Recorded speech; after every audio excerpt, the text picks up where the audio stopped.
Hello મિત્રો, તમારું સ્વાગત છે મારા કિચનમાં। આજે આપણે બનાવીશું ખૂબ જ સોફ્ટ અને ખૂબ જ ટેસ્ટી એવા કોપરા પાકની રેસીપી। તો આપણે ઘરે આને માત્ર 15 થી 20 મિનિટમાં બનાવી લઈશું અને ખૂબ જ એવી આસાન રેસીપી છે। તો તમે અંત સુધી આ વિડીયોને જરૂર જોજો અને રેસીપી ગમે તો લાઈક, શેર અને મારી ચેનલને સબસ્ક્રાઈબ જરૂર કરજો। તો ચલો ફ્રેન્ડ્સ, આપણે બનાવવાનું શરૂ કરીએ। તો જેના માટે મેં અહીંયા 200 ગ્રામ જેટલી કોપરાની છીણ લીધી છે। અહીંયા જરૂરિયાત મુજબની મેં ખાંડ લઈ લીધી છે।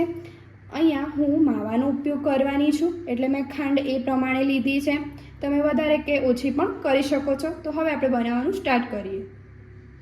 અહીંયા મેં એક જાડા તળિયાવાળું વાસણ લઈ લીધું છે અને એના અંદર આપણે જે ખાંડ રાખી હતી તે એડ કરી દઈશું। ગેસની ફ્લેમને મીડિયમ રાખીશું આપણે।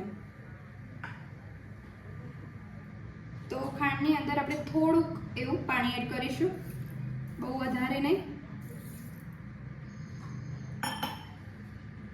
2 થી 3 મોટી ચમચી જેટલું મેં આની અંદર પાણી એડ કર્યું છે અને આ ખાંડને આપણે ચલાવતા જઈશું અને આપણે એક તારની ચાસણી બનાવીશું। જો ચાસણી આપણી પરફેક્ટ બનશે તો આપણો જે કોપરા પાક છે એ ખૂબ જ સરસ રીતે તૈયાર થશે અને તેના પીસ પણ સારી રીતે પડી જશે। તો આ રીતે આપણે ચલાવીને આ જે ખાંડ છે એને આપણે મેલ્ટ કરીશું અને એક તારની ચાસણી બનાવીશું। હવે આ રીતે આપણે એક તારની ચાસણી થઈ ગઈ છે તો આપણે તેના અંદર ટોપરાનું છીણ એડ કરીશું અને એને સારી રીતે મિક્સ કરતા જઈશું। તો હવે આ છીણની અંદર મેં માવો એડ કરી અને મિક્સ કરી દીધું છે। તો હવે આપણે અત્યારે 1 ચમચી જેટલું આની અંદર ઘી એડ કરીશું, કેમ કે આપણે પહેલાં ઘી એડ નથી કર્યું। તો અત્યારે 1 ચમચી જેટલું ઘી એડ કરીશું અને આને સારી રીતે મિક્સ કરી લઈશું। હવે આ સારી રીતે આપણું થઈ ગયું છે। તો હવે આપણે આને એક થાળીમાં ઘી લગાવીને સેટ કરી દઈશું। પછી જ્યારે ઠંડુ થાય ત્યારે આપણે તેના પીસીસ કરીશું।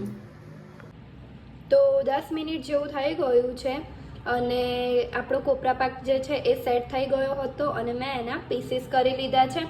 તો તમે જોઈ શકો છો કે આપણો જે કોપરા પાક છે એ કેટલો દેખાવમાં એકદમ સરસ ખૂબ જ સોફ્ટ બન્યો છે અને મેં એને બદામની સ્લાઇસથી ગાર્નિશ કર્યો છે।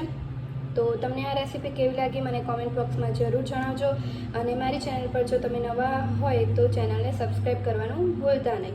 મળીએ એક નવા વિડીયો સાથે, ત્યાં સુધી જય માતાજી।